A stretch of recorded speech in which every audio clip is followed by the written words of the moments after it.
Quel est le meilleur moment pour prendre de la distance face à un homme? Bonjour à toutes mesdames et bienvenue dans cette minute coaching. Je suis Alexandre Camon, votre conseiller sentimental depuis 2007. Et dans cette vidéo, je voulais absolument vous parler de la prise de distance. À quel moment faut-il la prendre avec un homme? À quel moment il faut se dire que ça ne sert à rien de se battre, de s'investir trop, de lui courir après, de vouloir sauver la relation si lui ne fait pas d'efforts? Avant de répondre à cette question, je vous invite à mettre un petit pouce bleu, un like à cette vidéo et bien évidemment à vous abonner à cette chaîne YouTube. Vous allez pouvoir recevoir toutes mes vidéos directement dans votre boîte mail.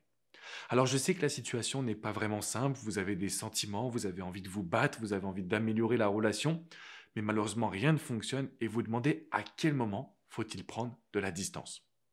En fait, si vous vous posez cette question, ça veut dire que c'est maintenant qu'il faut commencer à la prendre. Parce que quand vous avez cette question en tête, ça signifie qu'il y a quelque chose qui ne va pas. Et contrairement à ce qu'on pourrait penser, ce n'est pas au travers de la communication, du partage, ce n'est pas en lui posant des questions que vous allez pouvoir trouver des solutions. Aujourd'hui, l'homme réagit à la prise de distance. Ça veut dire que s'il sent que dans votre tête, vous passez à autre chose, que vous allez rencontrer des amis, retrouver vos passions, vos objectifs professionnels, tout de suite, vous allez créer chez lui la peur de vous perdre. Et c'est pas le fait de jouer un rôle, c'est pas mesquin, mais c'est important de pouvoir rebalancer, redistribuer les cartes. Donc le premier conseil que je peux vous transmettre, c'est que si vous vous posez la question, c'est le bon moment pour passer à l'action. Deuxièmement, sachez que quand vous allez passer à l'action, vous allez pouvoir redevenir un défi, vous allez avoir un homme qui va beaucoup plus vous écouter, qui va être beaucoup plus présent, et c'est exactement ce que l'on veut. On veut un homme qui va montrer de la présence et de l'investissement.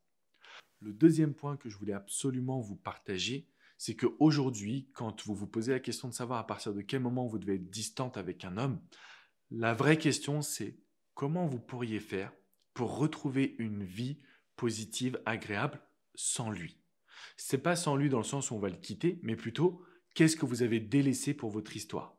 Peut-être que vous voyez moins vos amis, peut-être que vous voyez moins votre famille, peut-être que vous avez adapté votre emploi du temps en fonction du sien.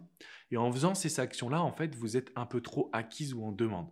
Donc la prise de distance, ça ne veut pas dire on se parle plus, on se crie dessus, on s'insulte, pas du tout. Ça veut simplement dire que mon attention, au lieu d'être centrée sur mon homme, elle va changer pour être centrée sur moi en tant que personne. Et ça, on le ressent nous les hommes, c'est ce qui nous permet d'être à nouveau attirés par vous, pas dans la demande, mais dans l'envie justement de pouvoir vous séduire et de pouvoir vous conquérir.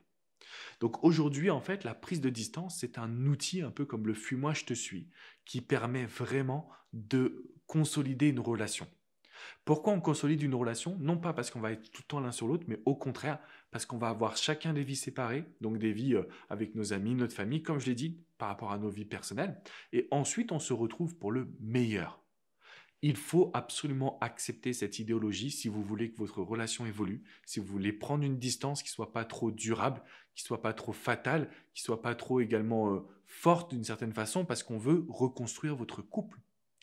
Ce qu'il faut que vous fassiez à partir de maintenant, c'est comprendre quels sont les mécanismes qui s'enclenchent. Pourquoi l'être humain réagit à la distance? Pourquoi les hommes réagissent quand vous avez votre vie personnelle en main?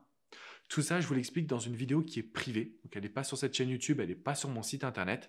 Vous pouvez cliquer juste en dessous pour regarder cette vidéo où je vais vous parler du push and pull. Le push and pull, c'est une technique comme le fuis-moi je te suis qui nous vient des États-Unis avec cette notion de renforcer les liens et les sentiments quand vous voyez et prendre une distance derrière qui fait en sorte que l'homme pense constamment à vous, qu'il est accro, qu'il a envie de s'investir, bref, qu'il soit heureux dans son couple avec vous. Mettez-moi ça en place en cliquant dans la description qui est juste en dessous et je peux vous garantir que vous allez aujourd'hui retrouver confiance en vous. Je vous invite également encore une fois à mettre un petit pouce bleu, un petit like. Ça va aider cette vidéo, ça va la booster par rapport à l'algorithme de YouTube. Bien évidemment en vous abonnant également parce que vous allez rejoindre une communauté qui est extraordinaire. Et puis, ce que je vous invite à faire aussi, c'est venir sur mon site internet alexandrecormon.com. Vous avez des dizaines et des dizaines d'articles qui ont été écrits. Et surtout, vous pouvez réserver une séance de coaching privé, confidentielle, que ce soit avec coach Jenny, coach Hugo, coach Vladimir ou moi-même. Nous sommes là pour vous accompagner au quotidien. Je vous dis à très bientôt les amis. Ciao, ciao.